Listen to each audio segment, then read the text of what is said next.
Hi friends, learn with മീയുടെ അടുത്ത ക്ലാസ്സിലേക്ക് എല്ലാവർക്കും സ്വാഗതം. അപ്പോൾ നവോത്ഥാന നായകരിൽ അടുത്ത ആൾ അയ്യങ്കാളി. അധസ്ഥിതരുടെ പടത്തലവൻ എന്നാണ് അയ്യങ്കാളി അറിയപ്പെടുന്നത്.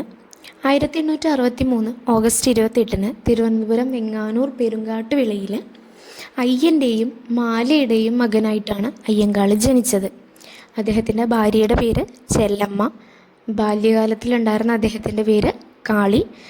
1941 ജൂൺ 18 അദ്ദേഹം അന്തരിച്ചു.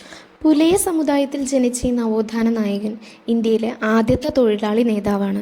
അതുപോലെ ദളിതർക്ക് പൊതുനിരത്തിൽ കൂടിയുള്ള സഞ്ചാര സ്വാതന്ത്ര്യം നേടിക്കൊടുക്കുന്നതിനായി വില്ലുവണ്ടി യാത്ര നടത്തി. 1893 വെങ്ങാനൂർ തൊട്ട് തിരുവനന്തപുരം വരെ കേരളത്തിലെ ആദ്യത്തെ സംഘടിത കർഷക സമരത്തിന് നേതൃത്വം നൽകി. 1904 തൊട്ട് 1905 വരെ. അതുപോലെ 1905 പുലയ സമുദായത്തിലെ വിദ്യാർത്ഥികൾക്ക് വേണ്ടി വെങ്ങാനൂരിൽ കുടിപ്പള്ളിക്കൂടം സ്ഥാപിച്ചു. പിന്നോക്ക ജാതിയിൽപ്പെട്ട കുട്ടികൾക്ക് സ്കൂൾ പ്രവേശനം നൽകിയ രാജാവ് ആ സമയത്ത് ശ്രീമൂല തിരുനാളായിരുന്നു. അതുപോലെ പെരിനാട് സർവ്വസമുദായ സമ്മേളനം അയ്യങ്കാളിയുടെ നേതൃത്വത്തിൽ നടന്നത് 1915 ഇദ്ദേഹം സ്ഥാപിച്ച സംഘടനയാണ് സാധുജന പരിപാലന സംഘം. 1907 ഇത് സ്ഥാപിച്ചത്. ഈ സാധുജന പരിപാലന സംഘം സ്ഥാപിക്കാൻ പ്രചോദനമായ സംഘടന SNDP ആണ്. അതുപോലെ ഇതിൻ്റെ മുഖപത്രം സാധുജന പരിപാലിനി. 1913 ഇതിൻ്റെ പ്രസിദ്ധീകരണം ആരംഭിച്ചത് ചങ്ങനാശ്ശേരിയുള്ള സുദർശന പ്രസ്സിലാണ്. ഇതിൻ്റെ ആദ്യ എഡിറ്റർ ചെമ്പന്തറ കാളിച്ചോതി കറുപ്പൻ.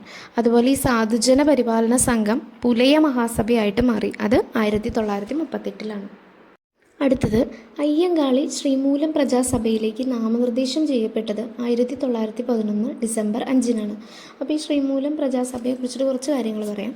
ഇന്ത്യയിലെ ആദ്യത്തെ നിയമനിർമ്മാണ സഭയാണ് ശ്രീമൂലം പ്രജാസഭ.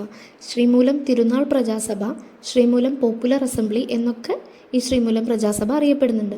1888 മാർച്ച് 30 ഈ ശ്രീമൂലം കൗൺസിൽ നിലവിൽ വരുന്നത്. 1904 ഈ ട്രാവൻകൂർ ലെജിസ്ലേറ്റീവ് കൗൺസിലിന് പുറമെ മഹാരാജാവിൻ്റെ പുതിയൊരു ഉത്തരവ് വഴി Sreemoolam popular assembly of Travancore എന്ന് പറഞ്ഞിട്ട് നിലവിൽ വന്നു. അത് ഇന്ത്യയിൽ തന്നെ ജനങ്ങൾക്ക് ഇമ്പോർട്ടൻസ് കൊടുക്കുന്ന അല്ലെങ്കിൽ പ്രാതിനിധ്യമുള്ള ആദ്യത്തെ ഭരണസമിതിയായിരുന്നു ഈ സഭ എന്ന് പറയുന്നത്. അങ്ങനെ 1904 ഒക്ടോബർ 22 കൂടിയ ആദ്യ സഭയിൽ ഏകദേശം 85 അംഗങ്ങളാണ് ഉണ്ടായിരുന്നത്. പിന്നീട് ഏതാണ്ട് 100 അംഗങ്ങളുള്ള സമിതിയിൽ 77 പേര് തിരഞ്ഞെടുക്കപ്പെട്ടവരും 23 പേര് നാമനിർദ്ദേശം ചെയ്യപ്പെട്ട അംഗങ്ങളായിട്ടുണ്ടായിരുന്നു.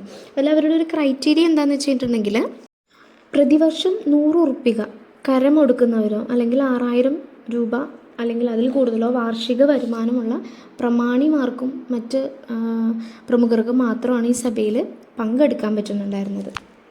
ഇനി അയ്യങ്കാളിയും ശ്രീമൂലം പ്രജാസഭയും തമ്മിലുള്ള ബന്ധം എന്താണെന്ന് വെച്ച് കഴിഞ്ഞാൽ ശ്രീമൂലം പ്രജാസഭയിൽ അംഗമായിട്ടുള്ള ആദ്യ ദളിത് വംശജനാണ് അയ്യങ്കാളി.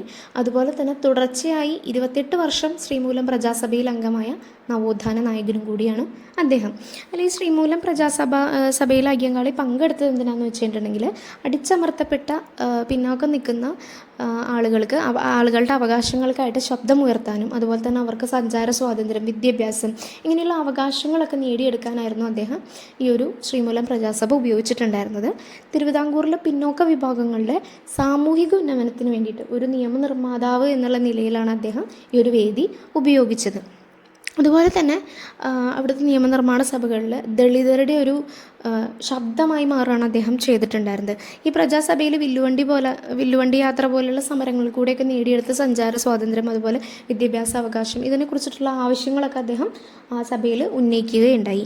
അതുപോലെ തന്നെ ആ സമയത്ത് നിലനിന്നിരുന്നൊരു പ്രശ്നമായിരുന്നു യാത്രാപ്പടി. അതായത് ട്രാവൽ അലവൻസ് കൊടുത്തിട്ടുണ്ടായിരുന്നു ഈ പ്രജാസഭ അംഗങ്ങൾക്ക്. പക്ഷേ ആ അംഗങ്ങളുടെ ഇടയിൽ തന്നെ ഒരു വിവേചനം വന്നപ്പോൾ അതിനെതിരെ അയ്യങ്കാളിയും അദ്ദേഹത്തിനോട് മറ്റു അംഗങ്ങളും കൂടെ ഇതിനെതിരായിട്ട് ശക്തമായി പ്രതികരിച്ചു. പക്ഷേ എന്നിട്ട് ഇവരൊരു നിവേദനം കൊടുക്കുകയും ചെയ്തെങ്കിലും സർക്കാർ ഇതിന് അനുകൂലമായിട്ടുള്ളൊരു നിലപാട് സ്വീകരിച്ചില്ല എന്ന് മാത്രമല്ല അതിനെ മൈൻഡ് ചെയ്തു പോലുമില്ല. അപ്പോൾ അതിനെ തുടർന്ന് ഈ സഭ ബഹിഷ്കരിക്കാൻ വരെ ഇവരാലോചിച്ചു എന്നാണ് പറയപ്പെടുന്നത്.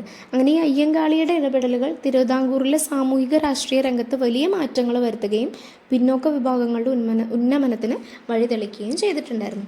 ഇനി ആദ്യമായി ശ്രീമൂലം പ്രജാസഭയെ അഭിസംബോധന ചെയ്ത് അദ്ദേഹം പ്രസംഗിച്ചത് 1912 ഫെബ്രുവരി 27 അതുപോലെ പിന്നാക്ക വിഭാഗത്തിൽ നിന്നും നിയമനിർമ്മാണ സഭയിലേക്ക് നാമനിർദ്ദേശം ചെയ്യപ്പെട്ട ആദ്യ വ്യക്തിയാണ് ഇദ്ദേഹം.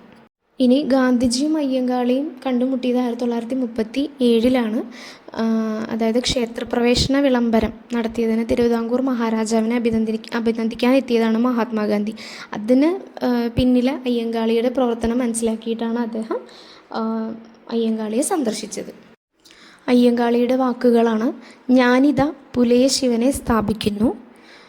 ഞങ്ങളുടെ കുഞ്ഞുങ്ങളെ പഠിപ്പിച്ചില്ലെങ്കിൽ കാണായ പാടങ്ങളിലെല്ലാം മുടിപ്പുല്ല് കുരിപ്പിക്കും. ഇത് അയ്യങ്കാളിയുടെ വാക്കുകളാണ്. അതുപോലെ 1915 പുലയ ലഹള നയിച്ചു. ഈ പുലയ ലഹളയുടെ മറ്റു പേരുകളാണ് ഊരൂട്ടമ്പലം ലഹള, 90-ാം ആണ്ട് ലഹള. ഇദ്ദേഹത്തിൻ്റെ ശവകുടീരം അറിയപ്പെടുന്നത് പാഞ്ചജന്യം. ഇദ്ദേഹത്തിൻ്റെ പ്രതിമ തിരുവനന്തപുരത്ത് വെള്ളയമ്പലത്ത് അനാച്ഛാദനം നടത്തിയത് 1980 ഇന്ദിരാഗാന്ധിയാണ്. ഈ പ്രതിമ രൂപകൽപ്പന ചെയ്തത് ഇസ്ര ഡേവിഡാണ്. അതുപോലെ ഇന്ത്യൻ തപാൽ വകുപ്പ് ഇദ്ദേഹത്തിനോടുള്ള ആദരസൂചകമായിട്ട് സ്റ്റാമ്പ് പുറത്തിറക്കിയത് 2002 ഓഗസ്റ്റ് 12. അതുപോലെ Ayyankali urban employment guarantee scheme ആരംഭിച്ചത് 2010. അയ്യങ്കാളിയുടെ പേരിൽ ഒരു ചെയർ തന്നെ ആരംഭിച്ച സർവകലാശാല കേന്ദ്ര സർവകലാശാല കാസർഗോഡ്. അതുപോലെ കേരള പട്ടികജാതി പട്ടികവർഗ കോർപ്പറേഷൻ്റെ ആസ്ഥാനം അയ്യങ്കാളി ഭവനാണ്, തൃശ്ശൂർ. അതുപോലെ അയ്യങ്കാളി സ്മാരകം ചിത്രകൂടം. ഇനി അദ്ദേഹത്തിന് വിശേഷണങ്ങളാണ് മറ്റു പ്രമുഖർ വിശേഷിപ്പിച്ചത്. പുലയരുടെ രാജാവ് എന്ന അയ്യങ്കാളിനെ വിശേഷിപ്പിച്ചത് ഗാന്ധിജി. ഇന്ത്യയുടെ മഹാനായ പുത്രൻ എന്ന് വിശേഷിപ്പിച്ചത് ഇന്ദിരാഗാന്ധി. ഇന്ത്യയിലെ ആദ്യ കമ്മ്യൂണിസ്റ്റ് എന്ന് വിശേഷിപ്പിച്ചത് ഇ കെ നായനാർ. അതുപോലെ ആളിക്കത്തിയ തീപ്പൊരി എന്ന വിശേഷണമുള്ള ആളാണ് അയ്യങ്കാളി. ഇനി ഇദ്ദേഹത്തിനെ പറ്റി THP ചെന്താരശ്ശേരി ഒരു പുസ്തകം എഴുതിയിട്ടുണ്ട്, കേരള ചരിത്രത്തിൻ്റെ ഗതി മാറ്റിയ അയ്യങ്കാളി. അടുത്തതാണ് നെടുമങ്ങാട് ചന്തലഹള. അയിത്ത ജാതിക്കാർക്ക് ചന്തയിൽ പ്രവേശനം നിഷേധിച്ചതിനെതിരെ 1912 അയ്യങ്കാളിയുടെ നേതൃത്വത്തിൽ നടന്നതാണ് ഈ നെടുമങ്ങാട് ചന്തലഹള. ഇനി അവസാനത്തെ ടോപ്പിക്കാണ് കല്ലുമാല സമരം. നമുക്ക് എല്ലാവർക്കും ഫെമിലിയർ ആയിട്ടുള്ളതാണ്. അതല്ലെങ്കിൽ പെരുന്നാട് ലഹള എന്നറിയപ്പെടുന്നു. അതായത് പുലയർ ഉൾപ്പെടെയുള്ള താഴ്ന്ന ജാതിയിൽപ്പെട്ട സ്ത്രീകൾക്കൊക്കെ കാതിലും കഴുത്തിലൊന്നും സവർണരിടുന്നത് പോലത്തെ കമ്മലും മാലയൊന്നും ഇടാനുള്ള അവകാശം ഉണ്ടായിരുന്നില്ല. പകരം അവരവരുടെ ജാതിയുടെ അടയാളമായിട്ട് കല്ലുകൊണ്ടുള്ള ആഭരണം അണിയണം എന്നുണ്ടായിരുന്നു. അപ്പോൾ അതാണ് അവർ ഉണ്ടായിരുന്നത്. ഇതിനെതിരെ 1915 ഈ കല്ലുമാലയൊക്കെ ബഹിഷ്കരിക്കുകയും അതുപോലെ സവർണ ജാതിയിൽപ്പെട്ടവരുടെ പോലെ ആധുനിക ആഭരണങ്ങൾ അണിയാനുള്ള അവകാശം ഈ പിന്നാക്ക ജാതിക്കാർ നേടിയെടുക്കുകയും ചെയ്തു. അതാണ് ഈ കല്ലുമാല സമരം എന്നറിയപ്പെടുന്നത്. കൊല്ലത്തിനടുത്തുള്ള പെരുന്നാടായിരുന്നു പ്രധാന സമരകേന്ദ്രം. അതുകൊണ്ടാണ് കല്ലുമാല സമരം പെരുന്നാട് ലഹള എന്ന് അറിയപ്പെടുന്നത്. അപ്പോൾ ഇത്രയേ ഉള്ളൂ അയ്യങ്കാളിയെ പറ്റിയിട്ട്. കൂടുതൽ എന്തെങ്കിലും ഡീറ്റെയിൽസും കാര്യങ്ങളുണ്ടെങ്കിൽ മിസ്റ്റേക്സ് ഉണ്ടെങ്കിൽ താഴെ കമൻ്റായിട്ട് രേഖപ്പെടുത്തുക. അപ്പോൾ ചാനൽ ആദ്യമായിട്ട് കാണുന്നവരാണെങ്കിൽ ലൈക്ക് ചെയ്യുക, സബ്സ്ക്രൈബ് ചെയ്യുക, ഷെയർ ചെയ്യുക.